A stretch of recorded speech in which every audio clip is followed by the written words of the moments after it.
Chers auditeurs et auditrices qui voulaient connaître le futur, bonjour. Qu'est-ce qui vous manque le plus dans la vie? Je veux dire, à part des abdos bien visibles, malgré les 3 cours de yoga auxquels vous vous êtes adonné suite à une résolution prise lors de votre dernier week-end Côte de Bœuf vin rouge. Eh bien, ce qui vous manque le plus dans la vie, c'est du temps. Alors, les mauvaises langues prétendent que si vous n'étiez pas en train d'essayer depuis plus de 6 semaines de passer le niveau 1024 de Candy Crush, vous en auriez un peu plus de temps. Mais dans ce podcast, on ne juge pas. On taquine et on propose des solutions. Ainsi donc, voici le test d'un nouveau format. Pour tous ceux qui n'ont pas les 15 à 20 minutes à consacrer à l'écoute d'un épisode complet, eh bien voici Extract. Ah oui, je vous confirme, j'ai beaucoup hésité sur le choix du nom. Je vous fais donc une sélection d'informations clés contenues dans les épisodes pour un max de quelques minutes d'écoute. Cette semaine, l'épisode du 7 avril 2021, comment l'Inde protège ses vieux.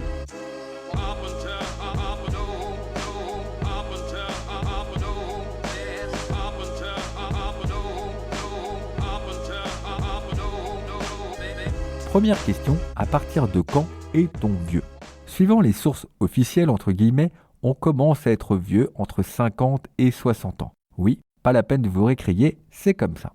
Personnellement, ayant très récemment franchi la barre des 44 ans, je m'auto-qualifie de semi-vieux. Avec cette règle qui m'accompagne depuis des années, est vieux celui qui a 15 ans de plus que moi. Mais ce qui vous hérisse vraiment le tympan en réalité depuis le début de cet épisode, c'est que j'emploie le mot vieux. Car à partir de 50 ans, comme nous l'apprend le Larousse, on ne dit pas vieux, mais senior. Il n'y a pas si longtemps, on disait 3e et 4e âge, mais désormais, on utilise plutôt les anciens, les aînés, voire nos grands aînés. La société fait des efforts louables pour ménager la susceptibilité de ceux pour qui ça va s'écrira toujours avec un C.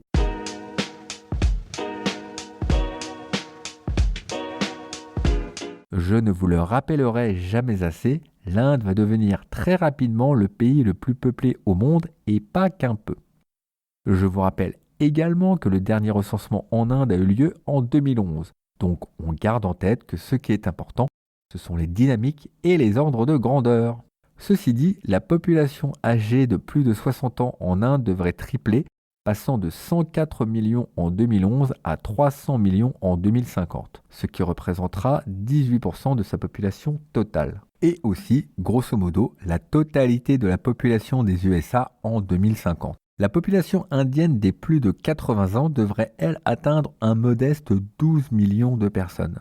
C'est-à-dire la population belge qui ne varie quasiment pas sur la période 2025 à 2050. Tout ceci grâce à une espérance de vie indienne qui passera de 68 ans en 2015 à 76 ans en 2050. Pour se donner un peu de perspective, quelques chiffres qui concernent la France. D'abord, en 2021, nous sommes, roulement de tambour pour vous laisser émettre votre hypothèse, 67,5 millions de personnes. Si vous aviez la bonne réponse, je vous dis bravo, tentez votre chance aux 12 coups de midi. En 2050, selon l'INSEE, mais sur la base d'un document qui date un peu, 2002 a priori, la France métropolitaine comptera de 58 à 70 millions d'habitants selon les différents scénarios retenus.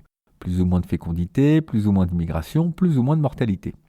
À cet horizon, plus du tiers de la population sera âgée de plus de 60 ans contre 1 sur 5 en 2000. Voilà la taille du marché des personnes potentiellement intéressées par des services dédiés aux seniors.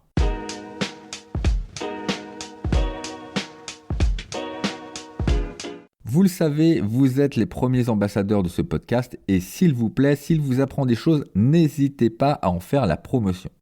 Et bien évidemment, il faut absolument noter dans votre to-do de vous inscrire à la newsletter. Je vous redonne l'adresse asiinnovation.fr/anticiper. Asi-innovation avec un S à innovation tout attaché.fr/anticiper. Merci pour votre écoute. À très bientôt.